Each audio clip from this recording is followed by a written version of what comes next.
हाँ जी, तो चैप्टर को आगे बढ़ाते हैं क्लाइमेट को ज्योग्राफी का है क्लास 9th का।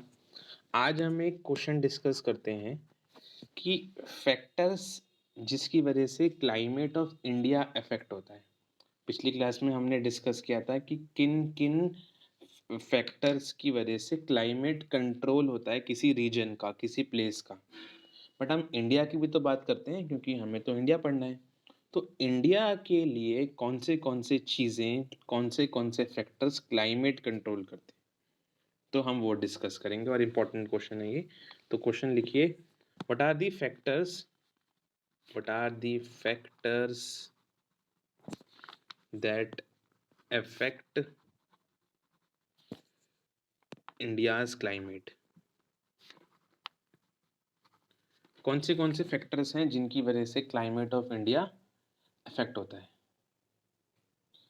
हमारे पास 3 फैक्टर्स हैं जिनकी वजह से इंडिया का क्लाइमेट इफेक्ट होता है। 3 फैक्टर्स हैं। देयर आर 3 या 4 कह सकते हो आप, एक जेट स्ट्रीम भी होता है ना।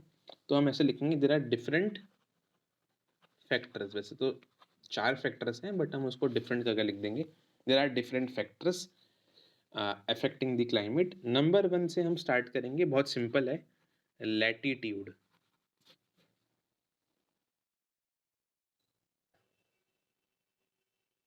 पहला पॉइंट समझते हैं, इंडिया के क्लाइमेट को कौन से फैक्टर्स अफेक्ट कर रहे हैं। नंबर 1 पॉइंट है लैटिट्यूड। ये आप लोगों ने पढ़ा था ज्योग्राफी के फर्स्ट चैप्टर में, ट्रॉपिक ऑफ कैंसर के बारे में। ट्रॉपिक ऑफ कैंसर क्या है? ट्रॉपिक ऑफ कैंसर एक ऐसी लाइन है जो अर्थ के सेंटर से पास हो रही है, अर्थ से पास हो रही है। ट्रॉपिक ऑफ कैंसर जो है अगर हम देखें तो वो कहाँ से पास हो रही है? करीबन करीबन 23 डिग्री लैटिट्यूड से पास हो रही है ट्रॉपिक ऑफ कैंसर। और अगर आप ध्यान से देखो तो ट्रॉपिक ऑफ कैंसर जो होती है ये इंडिया को भी काटते हुए जा रही है। देखो ये ट्रॉपिक ऑफ कैंसर आपको दिख रहा होगा, इंडिया को भी काटते हुए जा रही है। जब ट्रॉपिक ऑफ कैंसर इंडिया को काटते हुए जा रही है तो आपको दिख रहा होगा कुछ स्टेट्स हैं जिसको टच कर रही है वो, गुजरात, देन आपका राजस्थान टच कर रही है यहाँ पर, देन मध्य प्रदेश, छत्तीसगढ़, झारखंड, वेस्ट बंगाल, और इंडिया का देखो यहाँ पर थोड़ा सा असम और मिजोरम पार्ट। तो 8 स्टेट्स को टच करती है ये।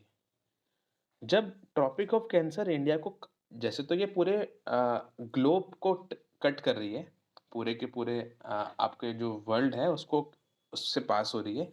बट जब ट्रॉपिक ऑफ कैंसर पास होती है तो वो इंडिया को भी ऑलमोस्ट 2 पार्ट्स में डिवाइड करती है, नॉर्थ पार्ट में और साउथ पार्ट में।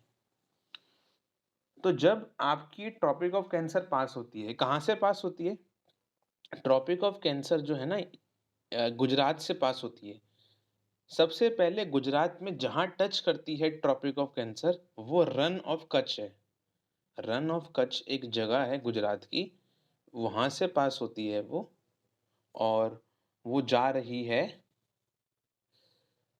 मिजोरम के रीजन से ईस्ट में, वेस्ट टू ईस्ट जा रहा है ट्रॉपिक ऑफ कैंसर आपके रन ऑफ कच्छ गुजरात से मिजोरम तक। जब ट्रॉपिक ऑफ कैंसर पास हो रहा है तो वो इंडिया को 2 पार्ट्स में डिवाइड कर रहा है, एक नॉर्थ पार्ट में और साउथ पार्ट में, जो ऑलमोस्ट इक्वल है, ऑलमोस्ट इक्वल है। अब होता क्या है कि ना, ट्रॉपिक ऑफ कैंसर से अगर हम नीचे जाएं, ट्रॉपिक ऑफ कैंसर से जाएं नीचे अगर हम वर्ल्ड के मैप में, तो थोड़ा सा वहां पर इक्वेटर की तरफ हम जा रहे हैं। और जहां इक्वेटर होती है दोस्तों वहां गर्मी होती है। गर्मी वाले इलाके को ट्रॉपिकल एरिया बोलते हैं। और इक्वेटर से ऊपर जाते हैं तो वहां पर थोड़ी सी कम गर्मी होती है, थोड़ी बरसात होती है, उसे सब ट्रॉपिकल एरिया बोलते हैं। तो वहाँ थोड़ी गर्मी कम होती है कंपेरेटिवली इक्वेटर से। तो जब ट्रॉपिक ऑफ कैंसर इंडिया को बांटते हुए जा रही है तो वो इंडिया को 2 पार्ट्स में डिवाइड कर रही है, साउथ और नॉर्थ में। साउथ वाला पार्ट, जो नीचे वाला पार्ट है, वो इक्वेटर की तरफ आ रहा है। इक्वेटर की वजह से वहाँ गर्मी होती है तो ट्रॉपिकल इन्वायरमेंट है। तो इंडिया के साउथर्न स्टेट्स में ट्रॉपिकल एनवायरनमेंट, गर्मी वाला एनवायरनमेंट रहता है। अगर आप जाओ वहाँ पर अभी सर्दियों में भी, दिसंबर में भी, तो वहाँ पर भी लोगों ने स्वेटर नहीं पहन रखे होंगे क्योंकि वहाँ अभी इतना ठंडा नहीं होता। जबकि अपर एरिया में थोड़ी-सी ठंडी रहती है, सब ट्रॉपिकल एनवायरनमेंट। तो कहने का मतलब है लैटीट्यूड की वजह से, इंडिया के लैटीट्यूड की वजह से इंडिया में सदर्न पार्ट में ट्रॉपिकल गर्मी वाला एनवायरनमेंट क्लाइमेट और अपर पार्ट में सब ट्रॉपिकल क्लाइमेट। तो इंडिया का ट्रॉपिकल एंड सब ट्रॉपिकल दोनों कंबाइन क्लाइमेट होता है लैटीट्यूड की वजह से। मेरा कहने का इतना ही मतलब है कि जब ट्रॉपिक ऑफ कैंसर पास होती है पूरे ग्लोब से, तो वो इंडिया को भी कट करती है। ट्रॉपिक ऑफ कैंसर करीबन-करीबन आपको दिख रहा होगा यहाँ पर 23 डिग्री लैटीट्यूड से पास हो रही है। तो जब ट्रॉपिक ऑफ कैंसर पास होती है और क्योंकि tropic of cancer 23 degree latitude से पास हो रही है, तो हम मान सकते हैं कि ऑलमोस्ट जो ग्लोब है, जो पूरा का पूरा वर्ल्ड है, उसके सेंटर से ही पास हो रही है। ऑलमोस्ट मान सकते हैं, 23 डिग्री से पास हो रही है। जब ट्रॉपिक ऑफ कैंसर पूरे के पूरे ग्लोब से पास हो रही है, तो वो इंडिया से भी पास हो रही है। सपोज़ करो यहाँ पर इंडिया है आपका। तो जब वो इंडिया से पास हो रही है ट्रॉपिक ऑफ कैंसर, तो वो इंडिया को 2 पार्ट में डिवाइड कर रही है। एक साउथ वाला पार्ट, एक नॉर्थ वाला पार्ट। क्योंकि साउथ वाला पार्ट इक्वेटर की तरफ आता है, इसलिए यहाँ पर गर्मी रहती है इंडिया में। तो इंडिया के साउथर्न पार्ट में आंध्र प्रदेश, कर्नाटका, आपका तेलंगाना, हैदराबाद, महाराष्ट्र, इन सब जगह पे गर्मी रहती है। इंडिया के साउथ में ट्रॉपिकल क्लाइमेट है, यहाँ पर ट्रॉपिकल। जब चूंकि ट्रॉपिक ऑफ कैंसर उसको 2 पार्ट में डिवाइड कर रही है और नीचे वाला पार्ट इक्वेटर के नज़दीक आ रहा है, तो यहाँ पर गर्मी वाला क्लाइमेट है। अपर पार्ट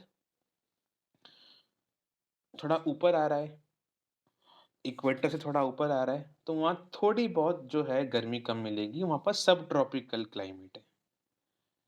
तो इंडिया के लैटीट्यूड की वजह से और ट्रॉपिक ऑफ कैंसर के पास होने की वजह से इंडिया में 2 तरह का क्लाइमेट है। साउथ पार्ट में ट्रॉपिकल और नॉर्थ पार्ट में सब ट्रॉपिकल। तो ये कंबाइंड क्लाइमेट है इंडिया का लैटीट्यूड की वजह से। The tropic of cancer the tropic of the tropic of cancer passes from middle of India, almost middle से पास होती है, और ट्रॉपिक ऑफ कैंसर वेस्ट में आती है रन ऑफ कच्छ से, जो गुजरात में पड़ता है। KUCHCHH, run of Kutch in west to Mizoram में ईस्ट में जाता है। Mizoram in east.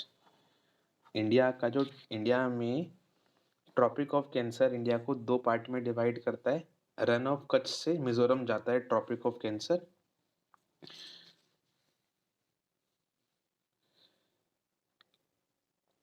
The reasons, अब इस ट्रॉपिक ऑफ कैंसर की वजह से जो रीजन्स नीचे की तरफ हैं, the regions below tropic of cancer, मतलब जो साउथ में है उसके, in south belongs to tropical area, उनका ट्रॉपिकल क्लाइमेट है। जबकि रीजन्स जो नॉर्थ में है ट्रॉपिक ऑफ कैंसर की, and the remaining regions north of tropic of cancer belong to,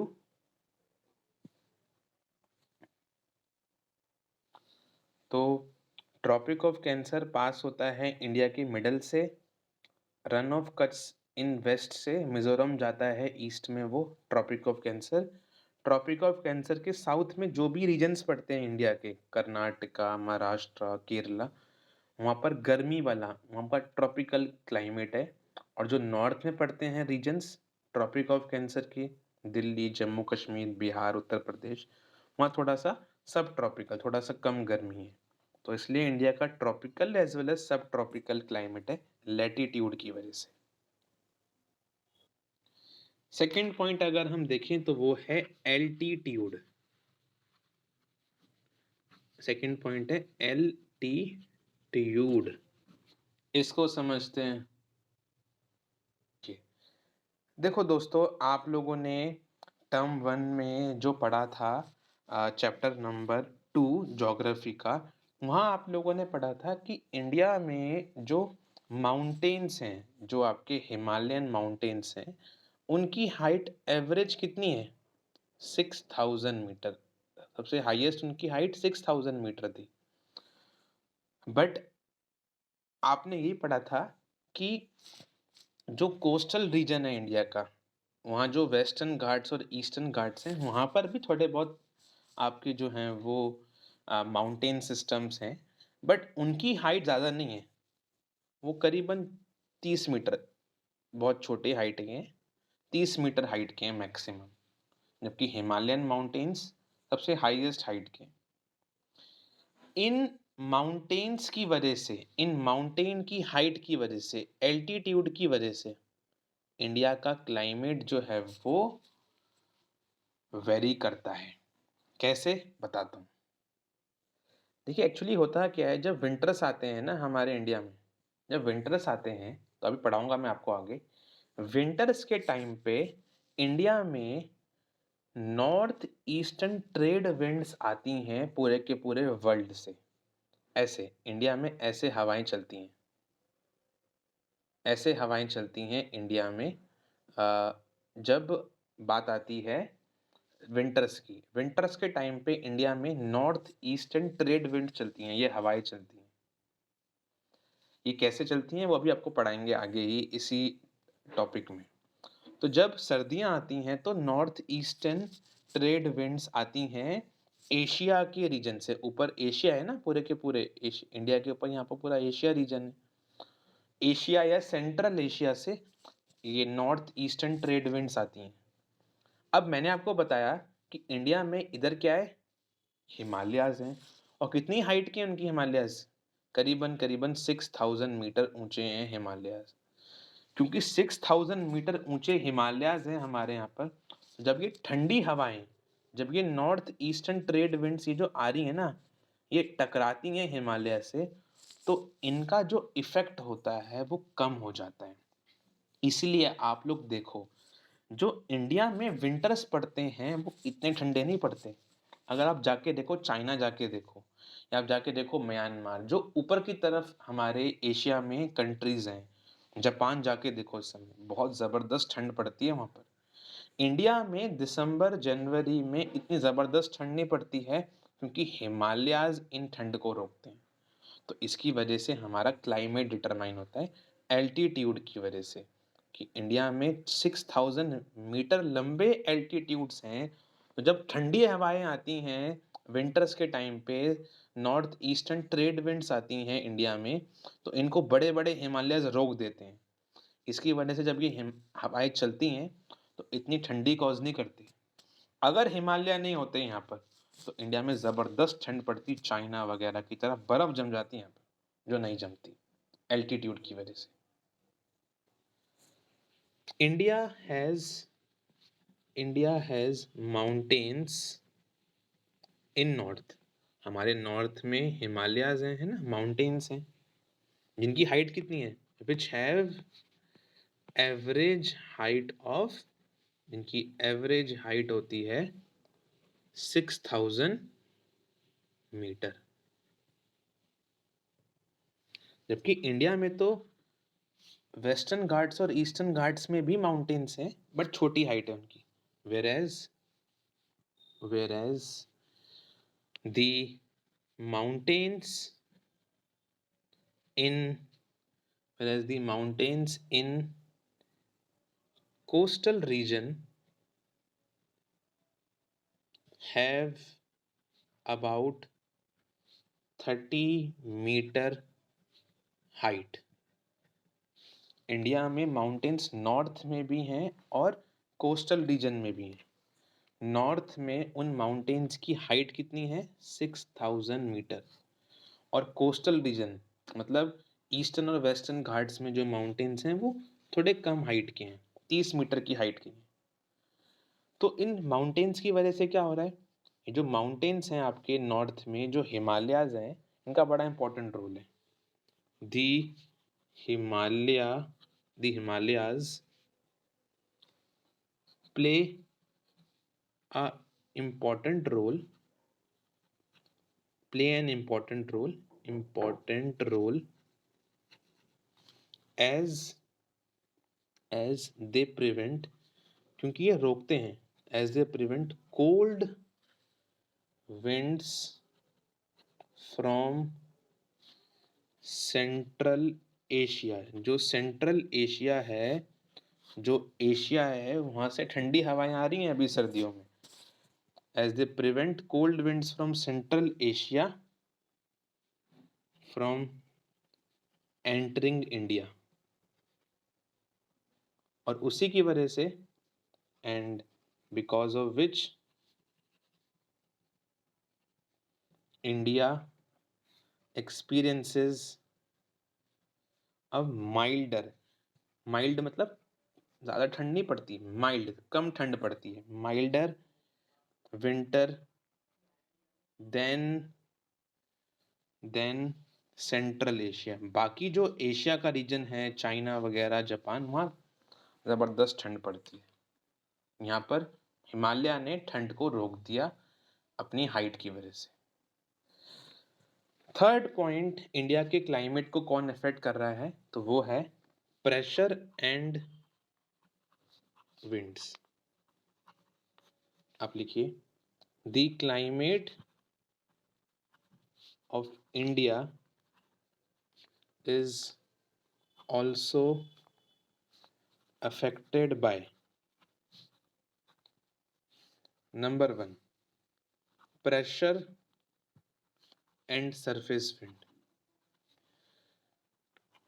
number 2 upper air circulation, and number 3 western cyclonic disturbance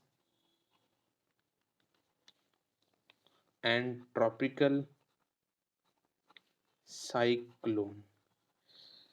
India के climate को ये 3 चीजें और अफेक्ट कर रही हैं। प्रेशर और विंड हेडिंग में हमने 3 बातें लिखनी है। इंडिया के क्लाइमेट को ये 3 चीजें और अफेक्ट कर रही हैं। पहले मैं बताता हूं कि प्रेशर और सरफेस विंड्स कैसे अफेक्ट कर रही हैं क्लाइमेट को। तो इसमें पहला हेडिंग लिखो, प्रेशर एंड सरफेस विंड। पहले इसको समझते हैं। प्रेशर और विंड्स के अंदर 3 पॉइंट्स लिखने हैं आपको, प्रेशर और surface wind, then upper air circulation, then western cyclonic disturbance and tropical cyclone. तो प्रेशर और विंड का पहला हेडिंग लिखते हैं, प्रेशर और सरफेस विंड, ये कैसे क्लाइमेट अफेक्ट करते हैं। देखिए, ये ना एक प्रेशर बेल्ट है, एक प्रेशर बेल्ट का डायग्राम है कि पूरे के पूरे ग्लोब पे, पूरे के पूरे अर्थ पे प्रेशर कैसे वेरी करता है सन रेज की वजह से।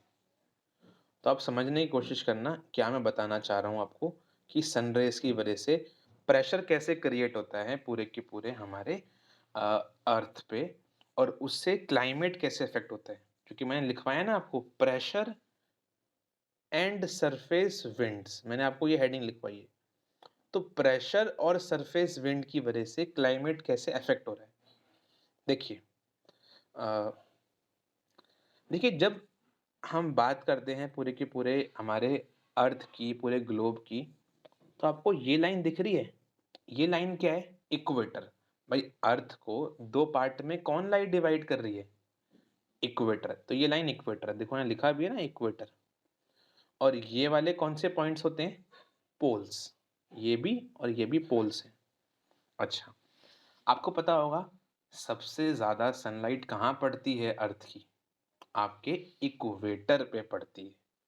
जब सनलाइट सबसे ज़्यादा पड़ती है इक्वेटर पे, तो इक्वेटर गर्म हो जाता है।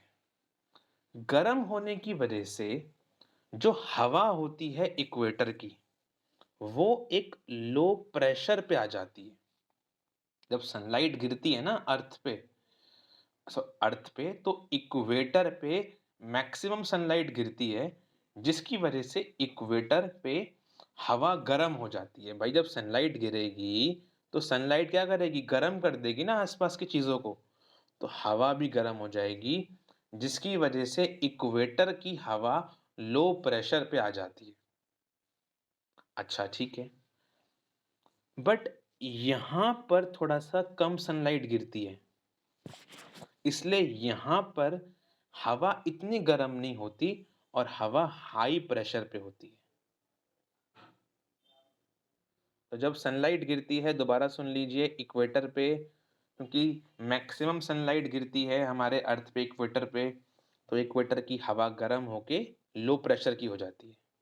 और इक्वेटर से 30 डिग्री नॉर्थ ऊपर की तरफ और 30 डिग्री साउथ नीचे की तरफ, इक्वेटर 0 डिग्री पे होता है, आपको पता होगा।